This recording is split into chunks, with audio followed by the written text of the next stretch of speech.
up everyone, it's StrangeLuv here, and I'm back with some more Plants vs. Zombies Garden Warfare, only this time it's not a rare character showcase, but instead a sort of overview of the DLC that came out this past week.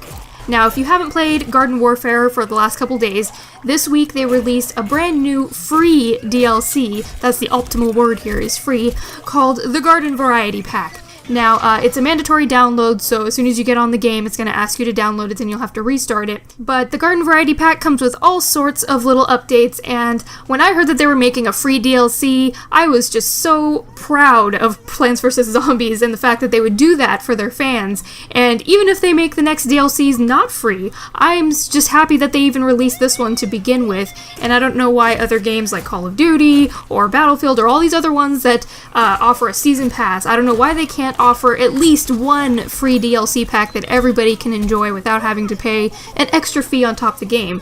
And Plants vs. Zombies is not even a full $60 game, so I really have gotten way more out of this game than I thought I would, so I'm really happy about that. Now, for this commentary, I just wanted to do an overview of the DLC and also give you guys sort of my overall impressions of the Garden Variety Pack and all of its little elements. Now, one of the main things that they added with the new DLC is a new game mode called Gnome Bomb, which is what you're seeing in this gameplay here. Also, they added a new map called Chumptown, which is also the map that I'm playing on in this gameplay, so this gameplay is actually pretty good for showing you guys what the DLC has to offer. And for those of you who haven't played Gnome Bomb yet, it's basically like Battlefield's obliteration game mode. So what'll happen is, a garden gnome holding a bomb will spawn somewhere in the middle of the map, and each team has to try and race to get the bomb and then plant it at one of the enemy's 3 defense posts. And the first team to destroy all 3 of their enemies' defense posts wins the game.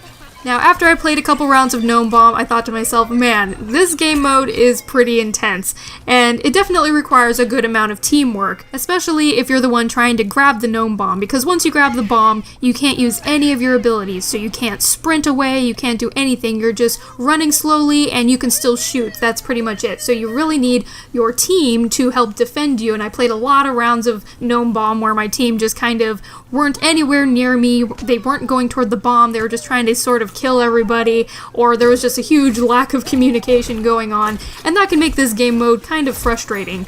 So if you have a couple friends that are willing to play Gnome Bomb with you, you would definitely be at an advantage because you'd be willing to communicate and work out more of a strategy, especially since this is obviously a more objective-based game mode.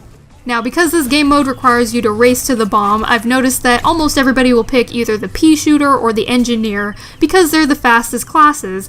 So if you're playing as a zombie, just be prepared to play against pretty much a whole team of pea shooters. And I know in this gameplay I'm a pea shooter, but really it's one of the best classes to use for Gnome Bomb because he has that fast running ability, and also he's really short, he's hard to hit.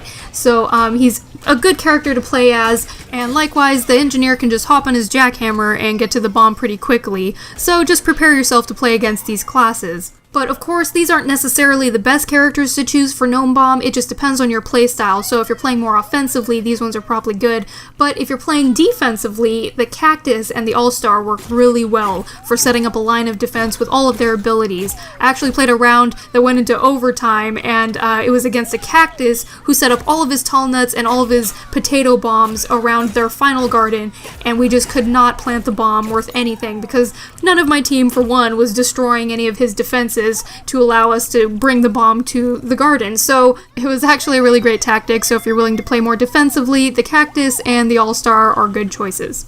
Now, the only minor gripe that I have with the Gnome Bomb game mode is that it doesn't seem like it pays out enough coins for the work and effort that you have to put in to try and win a round. Even at the end of this gameplay, you'll see I get the top vanquishes on my team, I even defused one of the bombs, and I still only managed to get a little over 3,000 coins. And considering some of the matches can last a little longer, and they take a similar amount of teamwork as Gardens and Graveyards, which can pay you out double the amount of coins, I definitely think they should increase the payout in Gnome Bomb at least a little bit. Plus, it would be an incentive to get more people in the playlist. And I also think the game mode might benefit from some minor tweaks to help the team that has to defuse the bomb, because as it stands, once you plant the bomb, the planting team is at a huge advantage. I think they should decrease the defuse time just a little bit, because right now it just takes so long to defuse the bomb, and when you have chili bombs landing on your head and a bunch of people on their team just shooting at you, it's almost impossible to defuse sometimes, and it would just help if it was just a little bit shorter. Either that or increase the defend time a little bit so that the defending team has a longer chance to defuse the bomb,